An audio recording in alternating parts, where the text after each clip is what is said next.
안녕하세요. 예수사랑교회 뉴스입니다. 9월 셋째 주 소식을 전해드립니다. 대한예수교 장로회 105회 총회가 9월 21일 오후 2시에서 7시까지 열립니다. 안전한 총회를 위해 권역별로 34개 교회에서 분산 개최되는 이번 총회는 비대면 실시간 영상회의로 진행됩니다. 예수사랑교회도 34곳의 거점교회 중 하나로 선정되어 총회를 섬기게 되었습니다. 안전하고 은혜로운 총회가 될 수 있도록 함께 기도해 주시면 감사드리겠습니다. 각 성도님들의 말씀 묵상 및 경건의 시간, 가정예배, 셀 모임을 위한 월간 말씀 묵상 책자 예수사랑을 출간합니다. 10월 창간호를 시작으로 매월 발간할 예정입니다. 많은 관심과 기대를 부탁드립니다. 함께하는 건강한 신앙생활의 중심에는 예배와 소그룹 모임이 있죠. 서로 같은 공간에서 모이지 못해도 온라인 비대면 셀 모임이 가능해졌습니다. 여러분의 휴대폰에 구글 듀오를 설치한 후 그룹을 만들어 정해진 시간에 함께 모이면 끝! 방법도 쉽고 간단합니다. 언택트가 일상이 되고 있는 2020년의 한가운데서 온라인 셀 모임으로 안전하고 또 마음 따뜻한 교제 나눠보세요. 가치예요. 가치 있는 나눔.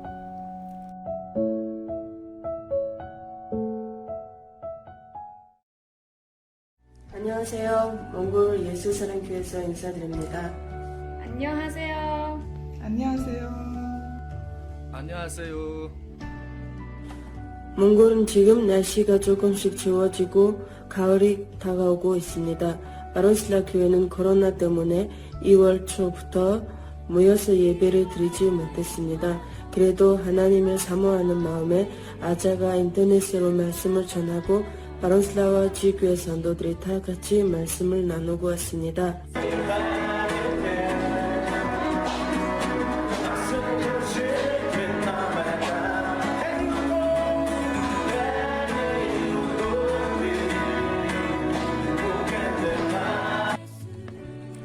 지금 현재 우리 교회에서 6명의 성도가 신학교를 다니게 되었습니다. 하나님 말씀을 더 알고 배우게 돼서 하나님께 정말 감사를 드립니다. 우리 몽골 교회를 위해 항상 기도하고 도와주시는 사랑하는 한국 예수사랑교회 가족들에게 이 영상 편지를 통해 감사의 말씀을 드리고 싶습니다. 우리도 여러분을 위해 항상 기도하겠습니다. 안녕히 계세요.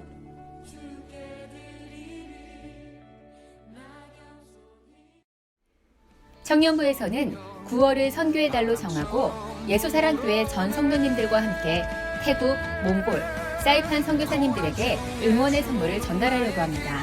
성도님들의 참여 방법은 주보 광고에 나간 선교팀 은행 계좌로 특별 헌금을 송금해 주시면 됩니다. 예수사랑교회 성도 여러분, 복음의 최전방에서 생명 다해 사역하시는 태국, 몽골, 사이판 선교사님들을 위해 기도와 후원으로 함께 동참해 주세요. 감사합니다.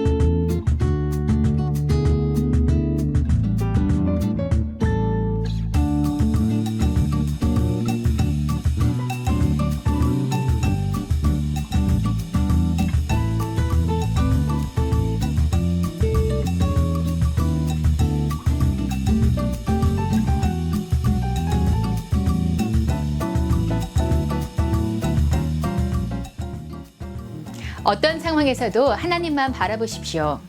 그러면 우리의 삶을 책임져 주실 겁니다. 믿음은 끊임없이 바라보는 것이 아닐까요?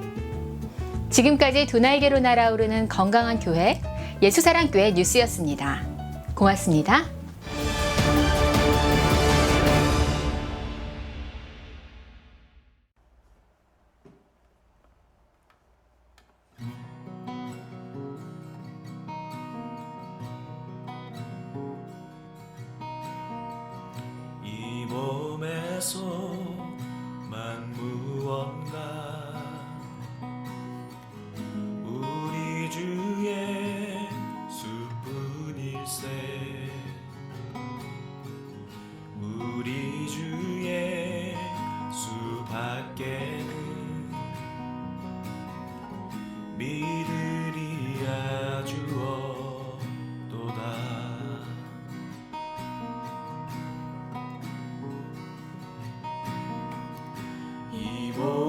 소망 무언가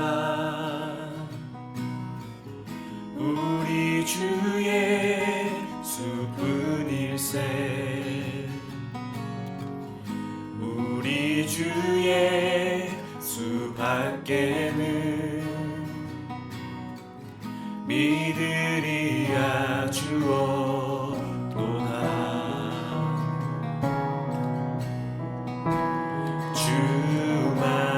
주만이 내 반석 약한 자 강하게 해 그는 주 만유의 주시라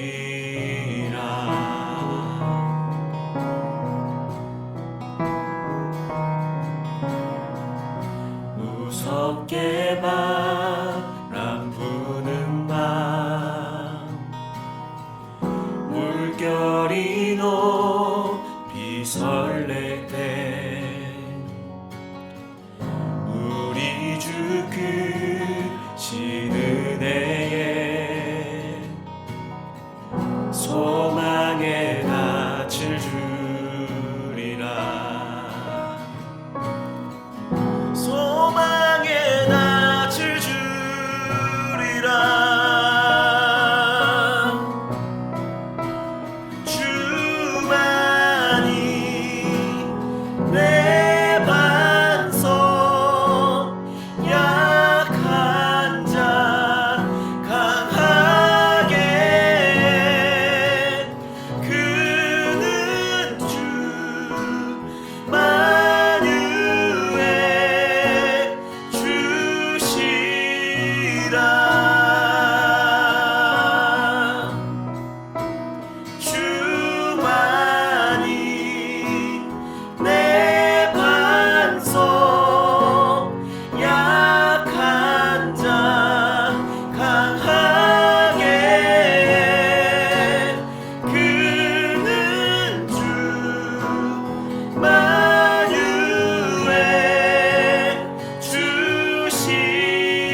가르치소서.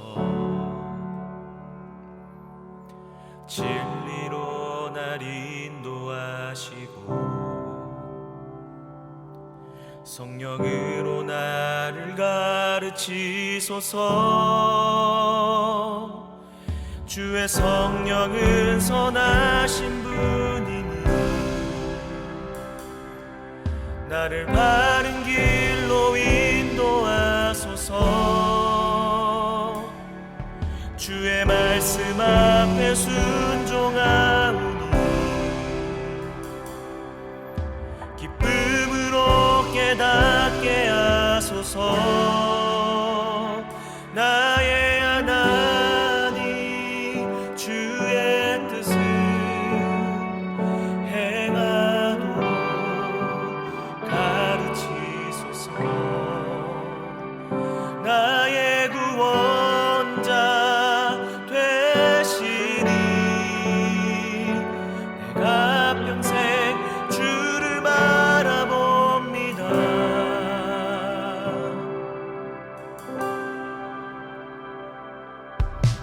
주의 길을 가르치시며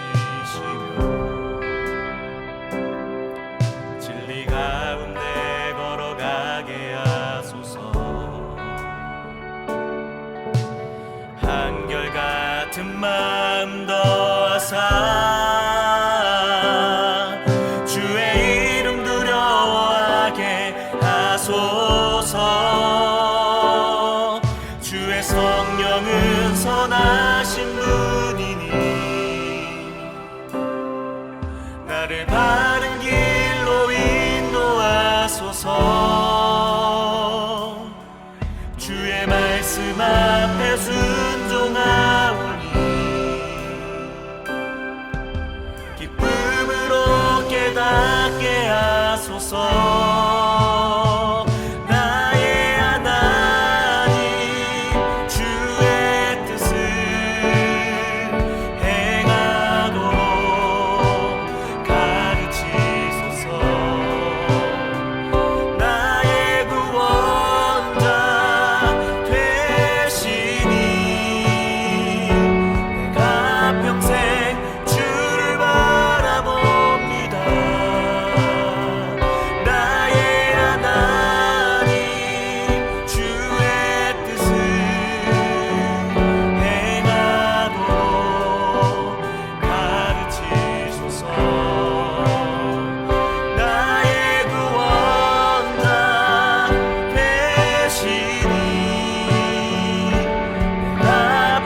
무서워 숨는 자 그 누구냐 우리의 마음은 춤을 춘다 주께서 왕이시라 할렐루야 할렐루야 얼씨구 존하지 화자 존대 주께서 왕이시라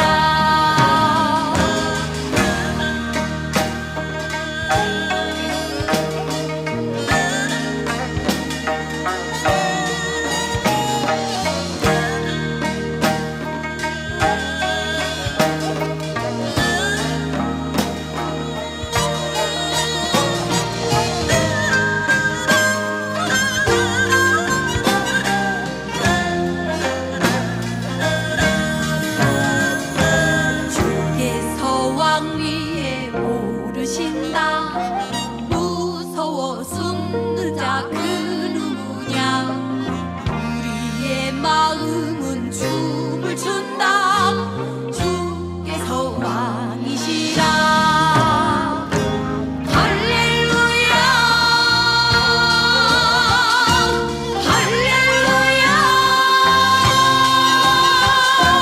얼씨구 존하지 화자 존대 주께서 왕이시라 할렐루야 할렐루야 얼씨구 존하지 화자 존대 주께서 왕이시라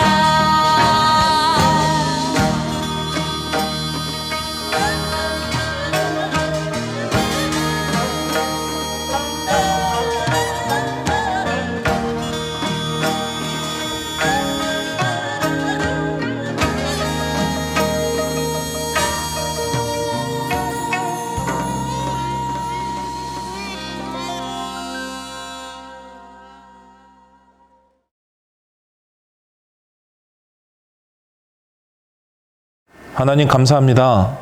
오늘도 우리가 이렇게 주의 이름으로 함께 모여 예배할 수 있게 하시니 감사합니다.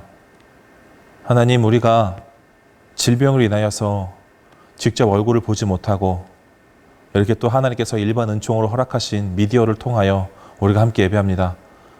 하나님, 우리가 미디어를 통하여 예배하는 이 가운데도 주님께서 함께 하시고 하나님, 오늘의 말씀을 통하여 우리 하나님의 어떠하심을 깨달아 그 하나님과 동행하며 우리 하나님과 함께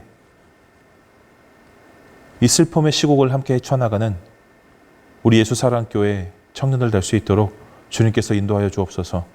감사하며 예수님의 이름으로 기도합니다. 아멘. 오늘 말씀은 룻기 1장 19절에서 22절의 말씀이고 말씀의 제목은 마라입니다. 먼저 말씀을 함께 읽도록 하겠습니다. 이에 그 두 사람이 베들레헴까지 갔더라. 베들레헴에 이를 때에 온 성읍이 그들로 말미암아 떠들며 이르기를 이가 나오미냐 하는지라. 나오미가 그들에게 이르되 나를 나오미라 부르지 말고 나를 마라라 부르라. 이는 전능자가 나를 심히 괴롭게 하셨음이니라. 내가 풍족하게 나갔더니 여호와께서 내게 비어 돌아오게 하셨느니라. 여호와께서 나를 징벌하셨고 전능자가 나를 괴롭게 하셨거늘 너희가 어찌 나를 나오미라 부르느냐 하니라. 나오미가 모압 지방에서 그의 며느리 모압 여인 룻과 함께 돌아왔는데 그들이 보리추수 시작할 때에 베들레헴에 이르렀더라.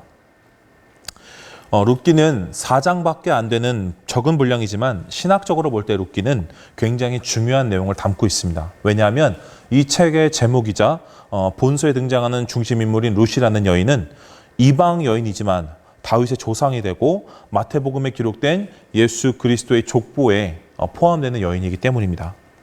룻기의 바로 앞에 위치하는 사사기의 마지막이 어떠한지 기억하십니까? 이 사사기의 마지막을 보면 어질어질합니다. 강간, 시체 유기, 시체 토막내기, 이스라엘 민족끼리 전쟁에 이은 민족 상잔, 그리고 베냐민 지파가 멸족의 위기를 맞으니 여자들을 납치하는 것까지 정말 읽고 있으면 어질어질합니다. 그리고 사사기의 마지막은 이렇게 어질어질한 내용을 하나로 정리합니다. 그 시대적 상황을 이렇게 정리해요. 그때 이스라엘에 왕이 없으므로 사람이 각기 자기의 소견에 옳은 대로 행하였더라. 이스라엘에 왕이 없었기 때문에 이런 미친 것 같은 이런 어질어질한 상황이 지속되고 있다는 것입니다. 여러분, 그러면 왕이 있으면 이 문제가 해결이 되나요? 사울이 이러한 문제들을 해결했습니까? 하나님께서 말씀하시는 왕은 인간적인 왕은 아닐 겁니다. 하나님께서 말씀하시는 왕은 이 땅의 진정한 통치자, 우리의 진정한 통치자, 하늘나라의 진짜 지배자, 우리에게 오실 왕, 이전에 오셨고 이제 다시 오실 우리의 왕, 예수 그리스도를 의미하는 것일 것입니다. 그리고 룻기의 마지막은 이렇게 끝납니다. 오벳은 이새를 낳고 이새는 다윗을 낳았더라. 그리고 나서 이제 다윗이 왕이 되는 스토리인 사무엘 상하로 이어지게 되는 것입니다. 여러분, 다윗이 어떤 왕입니까? 이 다윗이 중요하게 언급되고 있는 이유는 단순히 그가 통일 이스라엘을 만들었고 이스라엘을 부국 강병한 나라로 만들었기 때문이 아닙니다. 이 다윗은 다윗의 혈통이라는 예수 그리스도의 예언을 완성시키는 아주 중요한 인물입니다. 그리고 이 룻기에 등장하는 보아스, 그 보아스가 오벳을 낳고 오벳이 이새를 낳고 이새가 다윗을 낳는, 이 룻기는 예수 그리스도께서 공생의 사역을 시작하시는 그 마태복음의 1장에 등장하는 그 족보를 아주 노골적으로 완성시키는, 하나님의 구속사를 이루어가는 아주 중요한 위치에 있는 성경이 바로 룻기라는 것입니다. 저는 오늘 여러분과 함께 인간을 향한 하나님의 아름다운 러브 스토리를 살펴보고자 합니다. 그 중요한 구속사에 위치하고 있는 그 룻기를 여러분과 함께 4주차 동안 살펴보고자 하는데요. 오늘은 그 중에서 첫 번째 1장의 내용을 함께 살펴보고자 합니다. 먼저 룻기 1장은 비극으로 시작합니다. 이 엘리멜렉이라는 사람이 있어요. 이 엘리멜렉의 아내는 나옴이라는 사람입니다. 그리고 엘리멜렉에게 2명의 아들이 있어요. 기럐과 말론이라는 사람입니다.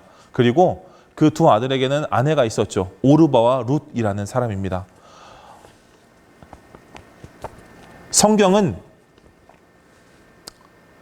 왜 흉년이 일어났는지 우리에게 설명하지 않아요. 이것은 아주 중요합니다. 성경이 우리에게 흉년의 이유를 설명하지 않고 이 룻기 1장에 보면은 흉년이 들었고 엘리멜렉이 모압으로 이주했다라고만 말씀하고 있어요. 제가 이것이 중요하다고 말씀드리는 이유는 이제 함께 살펴보게 될 텐데 여러분, 이것을 꼭 기억하셔야 돼요. 우리는 성경에 말씀하시는 곳까지만 성경을 이해해야 합니다. 성경에 말씀하시지 않았는데 우리의 사족을 붙이거나 어떤 우리의 생각을 집어넣어서 아마 이럴 거야 라고 짐작하는 것은 굉장히 위험합니다. 어떤 분들이 말해요. 이 시기가 사사시대이기 때문에 사사시대에는 수많은 사람들이 범죄를 하고 하나님께서 그들을 치시고 이스라엘을 회개하고 다시 돌이키는 이런 역사가 반복되었기 때문에 이 흉년도 마찬가지로 이스라엘의 범죄로 인해서, 수많은 사람들의 범죄로 인해서 이 흉년이 들었을 것이다 라고 짐작을 합니다. 성경이 만약에 그랬다면 사람들의 범죄로 인해서 흉년이 들었다라고 분명히 성경이 기록했을 겁니다. 그런데 성경은 우리에게 그 어떤 단서도 제공하지 않아요. 그냥 그 땅에 흉년이 들었다라고만 우리에게 말씀할 뿐입니다. 이 룻기에서, 여러분 아까도 제가 말씀드렸지만 이 룻기에서 정말 중요한 것은 하나님께서 구속사를 완성해 가시는 그 중요한 스토리, 하나님의 러브 스토리의 완성에 있습니다. 이 룻기에서 말씀하고자 하시는 것은 하나님의 징계와 심판의 스토리가 아니에요. 사사기는 하나님의 징계와 심판의 스토리가 맞습니다. 하나님께서 치시고 이스라엘을 회개하고 돌이키는 역사가 반복이 됩니다. 그런데 룻기에서는 하나님께서 그걸 말씀하고 싶으신 것이 아니에요. 룻기의 주제는 하나님의 징계와 심판, 그리고 백성의 회개가 아닙니다. 성경은 말씀드렸던 대로 흉년이 들었다는 단서만 제공할 뿐 그에 대한 어떠한 단서도 우리에게 제공하지 않습니다. 또한 그 땅에 흉년이 들었다는 언어적 표현이 창세기에서 이미 우리에게 주어졌음을 기억해야 합니다. 창세기 12장 10절에 보면 이렇게 말씀해요. 그 땅에 기근이 들었으므로 아브라함이 애굽에 거류하려고 그리로 내려갔으니 이는 그 땅에 기근이 심하였더라. 그리고 26장 1절에 보면 이렇게 말씀합니다. 아브라함 때에 첫 흉년이 들었더니 그 땅에 또 흉년이 들매 이삭이 그랄로 가서 블레셋 왕 아비멜렉에게 이르렀더니, 이 룻기의 스토리와 창세기의 족장 스토리 사이에는 서로 연결되는 고리들이 많습니다. 아브라함 때를 기억해 봅시다. 아브라함은 하나님의 명령을 따라 본토 친척 아비집을 떠나서 가나안 땅으로 순례를 시작했습니다. 그럼에도 불구하고 이 가나안 땅에서 약속의 땅에서 기근을 만나자 애굽으로 내려가야만 했습니다.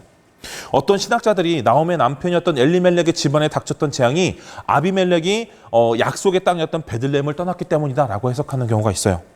그 엘리멜렉의 범죄 때문에 엘리멜렉의 집에 고난이 닥쳤다고 해석을 하는 것이죠. 여러분, 기근으로 인해서 약속의 땅을 떠나야 했던 아브라함의 때는 어떠했습니까? 애굽으로 이주해야 했던 야곱의 때는 어떠했습니까? 하나님이 그들에게 벌을 주셨습니까? 하나님의 심판이 그들에게 임했습니까? 하나님이 그들에게 어떤 벌을 주었습니까? 약속의 땅을 떠나 이방의 땅에 거주한 것이 잘못이라고 성경에 기록이 되어 있던가요? 아브라함이 무슨 죄를 저질렀습니까? 룻게 때도 마찬가지예요. 아비멜렉이 무슨 죄를 저질렀습니까? 그 땅에 흉년이 들었던 것에 대해서 성경은 죄로 인해서 그 땅에 흉년이 들었다고 말씀하지 않아요. 아브라함의 때의 흉년이 그의 잘못이 아니었던 것처럼, 야곱의 때의 흉년이 그의 잘못이 아니었던 것처럼, 이 룻기에 등장하는 흉년 역시 누군가의 잘못을 인한 흉년이 아니라고 하시는 거예요. 우리의 삶을 생각해 봅시다. 우리가 고난을 당할 때, 우리가 비극을 당할 때 그 원인이 무엇인지 우리가 정확하게 알 수 있습니까? 고난을 당하고 비극을 당하는 이에게 하나님의 심판이라고, 기도 안 해서 그러는 것이라고, 당신의 죄 때문이라고 하면 그것이 복음입니까? 오히려 성경의 복음은 우리가 알 수 없는 고난과 알 수 없는 아픔을 당할 때에, 우리가 알 수 없는 어려움을 당할 때에, 그 알 수 없는 고난과 어려움과 그 고통 가운데서도 함께 하시는 하나님을 조명하는 것이 복음 아닙니까? 우리가 익히 알고 있듯이 모압으로 이주한 엘리멜렉의 집에서 집안의 남자가 싸그리 죽어버리는 엄청난 비극이 불어닥칩니다. 그런데 성경은 이것이 엘리멜렉의 죄로 인한 하나님의 심판이라고 말씀하지 않아요. 그런데 우리는 쉽게 이런 비극적인 것들을, 이런 비극의 원인들을 도덕적인 원인에서 찾으려고 해요. 나홈의 남편은 약속의 땅을 떠나 모압으로 갔기 때문에 죽었고, 이 엘리멜렉의 아들들 기럯과 말로는 이방 여인들과 결혼했기 때문에 죽었다라고 아주 쉽게 그렇게 설명을 해요. 여러분, 이렇게 해석하면 아주 깔끔해요. 제가 여러분께 드릴 말씀도 많을 거예요. 저는 이렇게 아마 이 해석이 맞다면 저는 여러분께 이렇게 말씀드릴 수 있을 거예요. 여러분, 이렇게 죄를 지으면 죽습니다. 우리의 죄 때문에 코로나가 생겨났어요. 우리가 죄를 지었기 때문에 사람들의 직장을 잃고 가족을 잃고, 어떤 이는 코로나로 인해서 어려진 삶의 형편을 비관하다가 스스로 목숨을 끊고, 코로나로 모자라서 전례 없는 2달의 장마 기간을 겪고 3연속 태풍으로 대한민국 전체가 아픔으로 신음하는 이 현상이 죄 때문에 이렇게 된 것입니다 하고 설교하면 아주 편했을 거예요. 그런데 여러분 아시겠지만 하나님은 그런 분이 아니에요. 하나님이 마지막 때에 심판하시지 않고 지금 우리 살아가는 이 시대에 하나님이 당신의 심판의 칼을 휘둘렀다면, 당신의 공의의 칼을 휘둘렀다면 우리가 과연 살아남아 있을 수 있겠습니까? 우리의 더러운 죄를 대면하고도 우리가 과연 그 공의의 칼날 앞에서 우리가 살아 있을 수 있겠습니까? 여러분, 재난과 비극이 악인에게만 불어닥치는 것이라면, 여러분 정말 죄송합니다. 제가 거친 표현 한 번만 쓸게요. 여러분, 재난과 이 비극이, 이 재난과 고난이 악인에게만 불어닥치는 것이라면 감옥에 있는 조모 씨 같은 쓰레기 같은 인간들은 감옥에서 뒤져버렸어야만 해요. 그런데 하나님은 그렇게 하지 않으셨어요. 하나님이 공의의 칼을 제대로 휘둘렀다면 이 땅의 그 어느 누구도 그 칼날 앞에서 온전할 수 없습니다. 엘리멜렉의 집에 들이친 끔찍한 재앙이 하나님의 심판이었기 때문이라고 주장한다면, 우리는 지금 우리가 당하는 이 고통들이, 이 바이러스가 가져다준 끔찍한 이 고난들이 하나님께서 주신 심판이라고 해석해야 합니다. 우리 하나님이 그런 분입니까? 기도하지 않아서 죄를 지어서 이 땅에 코로나를 주시고 2달의 장마를 주시고 3연속 태풍을 맞게 해서 수없는 사람들을 고통으로 몰아넣는 것이 하나님의 방법이겠습니까? 얼마 전에 어머니 학대를 받는 10살 그리고 8살 된 두 아이가 어머니의 방치 가운데 있다가 배가 고파서 집에서 라면을 끓여 먹다가 화재로 인해서 중태에 빠지는 그런 비극적인 사건이 일어났어요. 여러분, 이 아이들은 누구의 죄 때문에 이렇게 되었습니까? 음주운전 차량에 치여서 숨지고 말았던 50대 가장은 누구의 죄 때문에 그런 고통을 당해야 하는 것입니까? 어떤 이는 쉽게 말해요. 너의 죄 때문이라고, 기도하지 않아서 그렇다고 쉽게 말해요. 시험에 떨어지는 것도, 네 일이 풀리지 않는 것도 너의 죄 때문이라고 회개하라고 말해요. 그게 복음입니까? 그게 하나님의 방법입니까? 성경에 그렇게 나와 있습니까? 복음은 우리가 알 수 없는 고통을 당할 때, 우리가 알 수 없는 고난을 당할 때 하나님이 말할 수 없는 은혜와 사랑으로 우리와 함께 하시고 우리의 신음과 고통 가운데 함께 하신다는 것을 우리에게 말씀하시는 것이 복음 아닙니까? 오늘 성경은 엘리멜렉의 죄로 인해서 이러한 고난이 시작되었다고 말하지 않아요. 성경은 남은 자를 주목합니다. 룻기 1장 3절과 5절에 남았다라는 두 번의 표현이 반복이 됩니다. 3절에 엘리멜렉이 죽고 나오미와 그의 두 아들이 남았다라고 말씀해요. 5절에는 말론과 기련 두 사람이 다 죽고 그 여인은 두 아들과 남편의 뒤에 남았다라고 말씀합니다. 성경은 남은 자를 바라봅니다. 고난 가운데 있는 자를 바라보고 그와 함께 하시는 하나님이 복음입니다. 그것이 우리가 바라보아야 할 하나님이에요. 여러분이 당하는 어려움은 여러분의 죄 때문이 아니에요. 시험에 떨어졌어요. 입사에 실패했어요. 사업이 잘 안 돼요. 여러분이 뭔가를 하나님께 잘못해서가 아니에요. 복음은 나를 위해 십자가 지신 예수 그리스도를 바라보게 합니다. 복음은 예수 그리스도께서 십자가에 흘리신 그 피를 바라보게 합니다. 복음은 그 십자가의 사랑 앞에 감격하여 우리의 죄를 통회하여 참회하도록 만듭니다. 복음은 우리의 고난과 어려움을 조명하지 않아요. 복음은 우리의 고통을 조명하지 않아요. 복음은 그 고난 가운데 남은 우리를 바라봅니다. 복음은 그 고난 가운데 남은 우리를 바라보시는 하나님을 조명합니다. 그것이 복음이에요. 이제 나오미는 돌아갑니다. 가는 길에 나오미는 그의 며느리들에게 말해요. 8절과 9절을 읽어볼게요.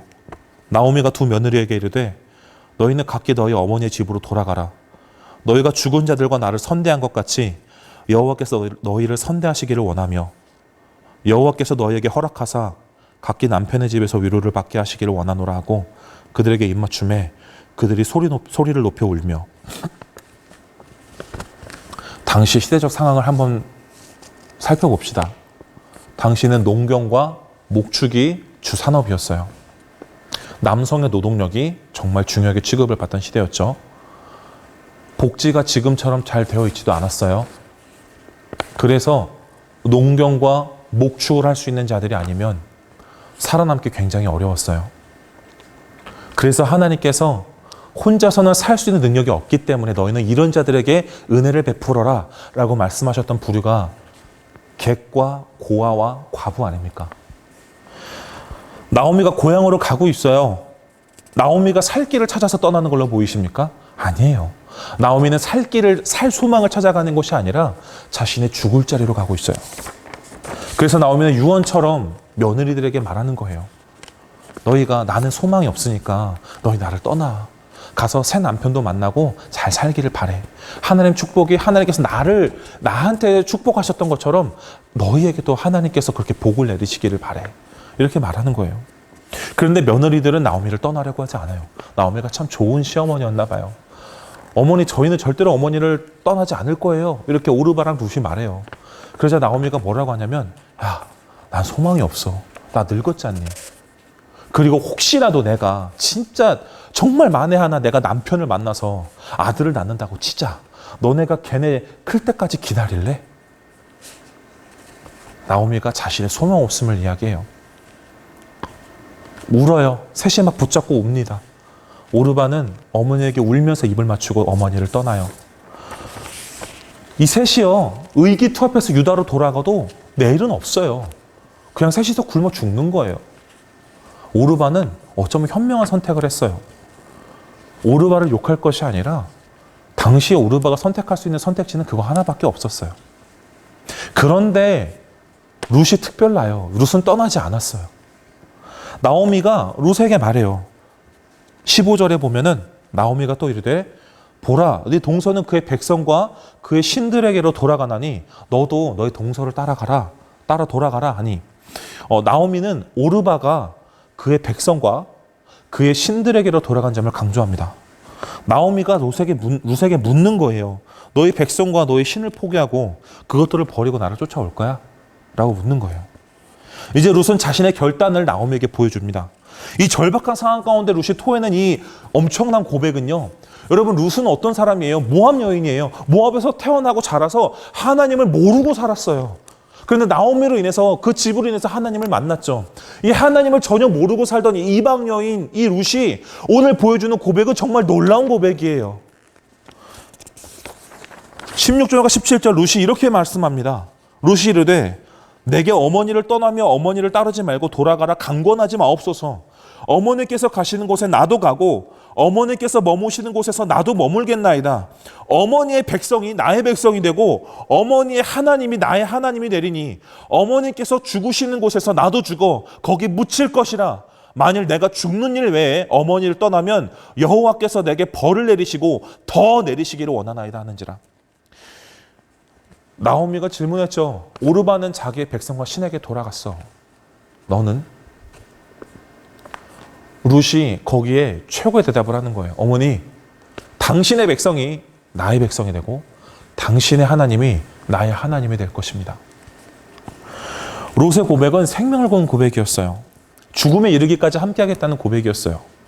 앞서 말씀드렸던 것처럼 나오미는 살수망을 가지고 예루살렘으로 가는 게 베들레헴으로 가는 게 아니에요. 나오미는 자신의 죽을 자리를 향해 가는 거였어요. 룻은 그 자리에 가겠다는 거예요. 룻은 그 자리까지 함께 하겠다는 거예요. 나오미와 룻이 베들레헴에 도착했어요. 온 성읍이 돌아온 나오미를 떠들썩하게 맞이합니다. 이가 나오미냐? 나오미가 말해요. 20절에 보면 나오미가 그들에게 이르되 나를 나오미라 부르지 말고 나를 마라라 부르라. 이는 적는 자가 나를 심히 괴롭게 하셨습니다. 그리고 나오미가 자신을 마라라고 부르는 그 이유를 21절에 설명합니다. 내가 풍족하게 나아갔더니 여호와께서 내게 비어 돌아오게 하셨느니라.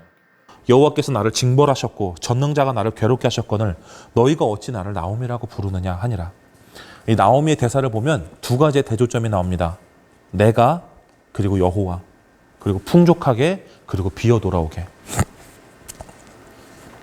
나오미가 말하는 거예요. 내가 풍족하게 나아갔는데 여호와께서 나를 비어서 돌아오게 하셨다. 나오미는 재난의 근원이 하나님이라고 말해요. 마치 욥처럼 자신이 가지고 있었던 모든 것을 잃어버린 채로 욥도 자신의 재난의 근원이 하나님임을 알고 있었어요. 그러나 욥에게 무슨 죄가 있었습니까? 자신의 고난의 근원이 하나님이라고 말하는 나오미는 자신의 죄를 알지 못해요. 그냥 나의 범죄로 인해서라고 말하지 않고 그저 하나님이 나를 괴롭게 하셨다라고 씁쓸하게 고백을 해요. 이에 대해서 하나님을 원망하는 나오미에 대해서 가타부타 아무런 말씀을 하지 않아요. 혹시 나오미가 알려지지 않은 죄를 지은 거 아닐까요? 이 성경에 기록되지 않은 죄를 지어서 나오미가 벌을 받은 것은 아닐까요? 성경은 우리가 이렇게 해석할 만한 단서를 아무것도 제공하지 않아요. 결국 우리는 결론에 도달할 수 있어요. 나오미는 알 수 없는 고난을 당하고 있습니다. 그리고 나오미는 그것이 하나님으로부터 온 고난이라고 생각을 해요. 그런데 성경은 그것이 하나님으로부터인지 아닌지 또한 왜 나오미가 그런 고난을 당하는지 전혀 말씀하지 않아요. 그저 고난을 당하는 나오미를 바라보시는 하나님을 조명할 뿐이에요. 이제 이런 의문이 생겨납니다. 하나님은 나오미를 정말로 비어서 돌아오게 하셨는가? 하나님은 진정 자신의 백성을 망하게 하는 하나님인가? 이 질문에 대한 해답은 이후에 계속되는 말씀들을 통해서 살펴볼 건데요. 놀랍게도 이번 장 마지막 구절에 하나님은 우리에게 단서를 제공하십니다. 1장 마지막 절을 함께 읽어볼게요. 나오미가 모압 지방에서 그의 며느리 모압 여인 룻과 함께 돌아왔는데 그들이 보리 추수 시작할 때 베들레헴에 이르렀더라. 하나님이 진정 나오미에게서 모든 것을 빼앗아 가셨습니까? 하나님은 진정 당신의 백성을 망하게 하는 하나님입니까? 하나님은 진정으로 당신의 백성을 고난에 빠뜨리는 하나님이십니까?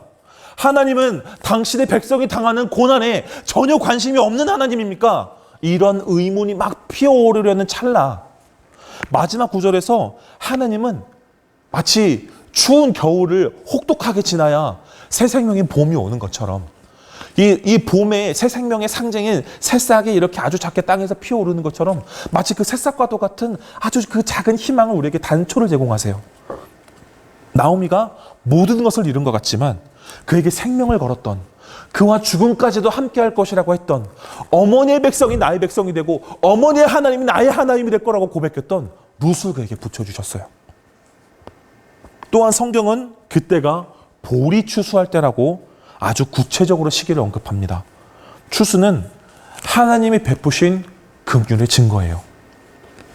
신명기 24장 19절에서 21절을 읽어보면 이렇게 말씀합니다.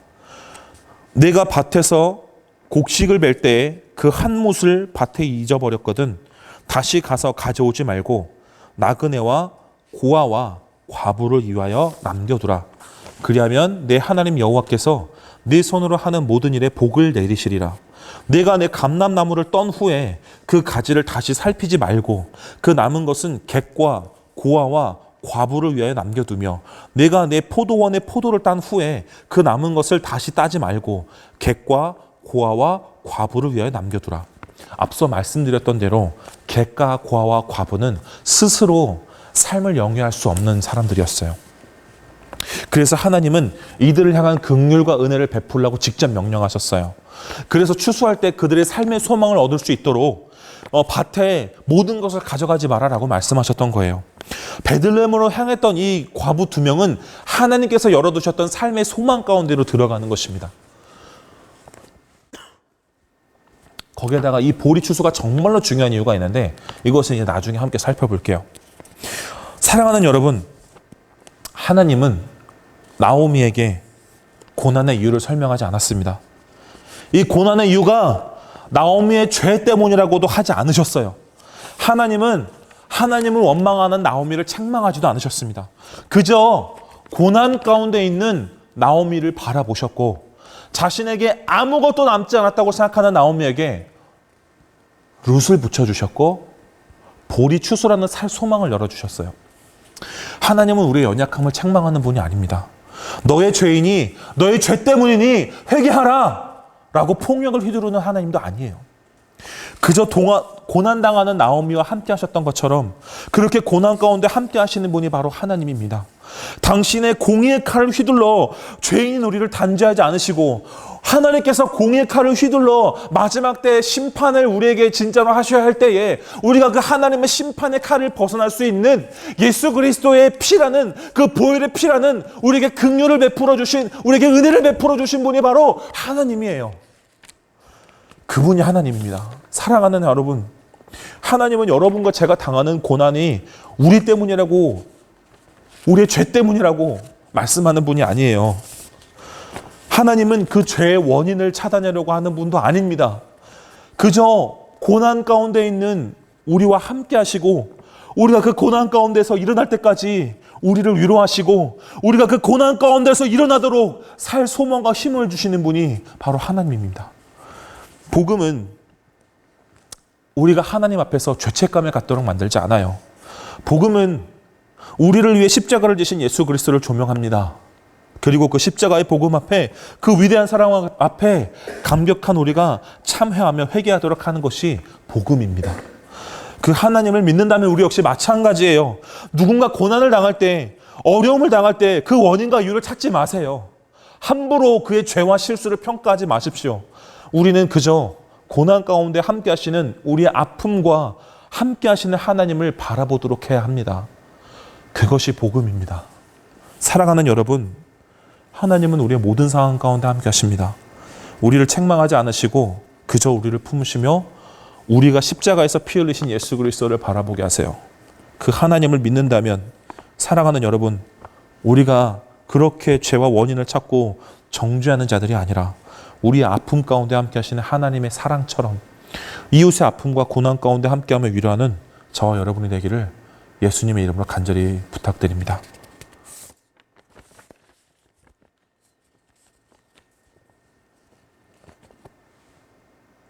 지금은 우리 주 예수 그리스도의 은혜와 하나님의 사랑과 성령의 교통하심이 하나님 사랑 가운데 거하는 모든 성도들 위해 지금으로부터 영원토록 함께 있을지어다. 아멘. 우리가 이 시간 함께 기도하기 소망합니다. 우리가 진짜 복음이신 예수 그리스도를 바라보길 원합니다.